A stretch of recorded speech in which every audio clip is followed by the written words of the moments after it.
guys, may barko guys, dumaan. Laki ng barko. Barge.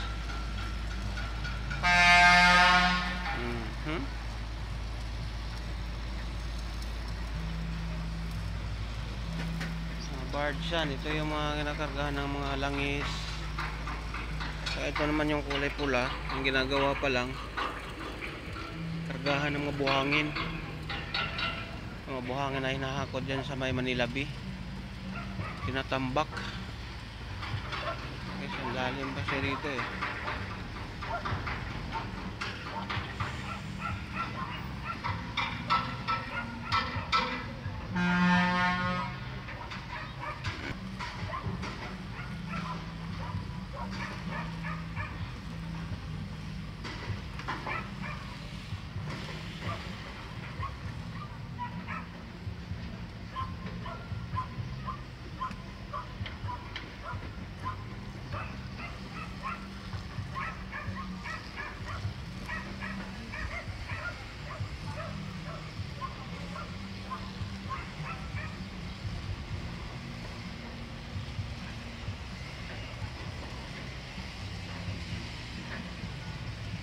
Ito kasing ano guys, itong parang boundary ng Malabon at saka nabutas itong ilog na to.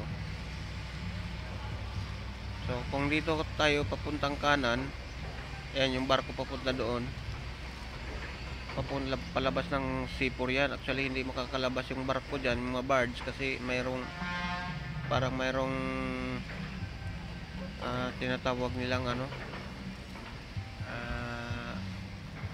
gate, kaya medyo maliit lang kasi, kaya hindi makakalabas yung mga malaking barko. So pag lalabas yung mga barko na yan, papasok dito na naman yan, papunta doon.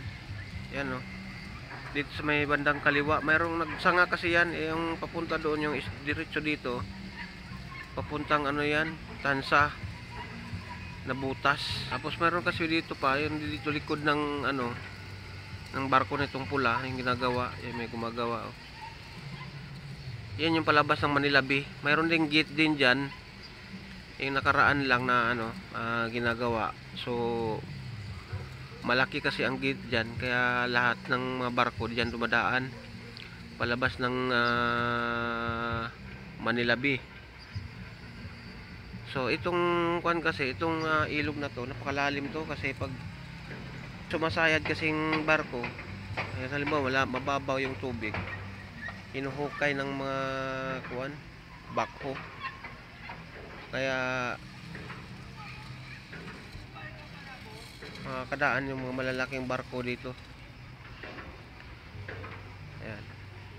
Kaya ito naman guys, yung ginagawa nilang ano, parada kasi sa ano guys,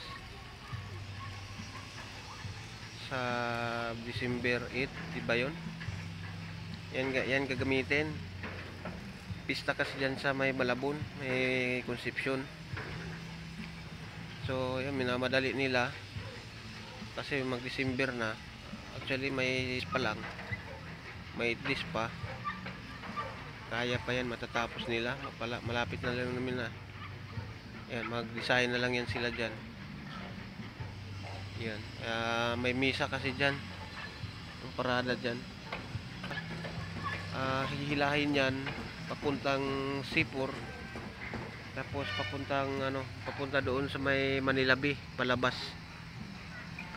Yan talaga year kasi yan, every year talaga yan ginagawa nila.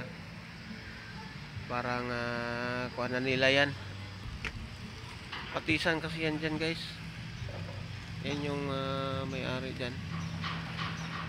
Ayan, patisan na yung building na yun, oh. Ayan, oh.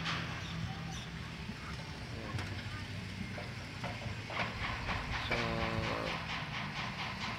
okay na guys, maraming salamat.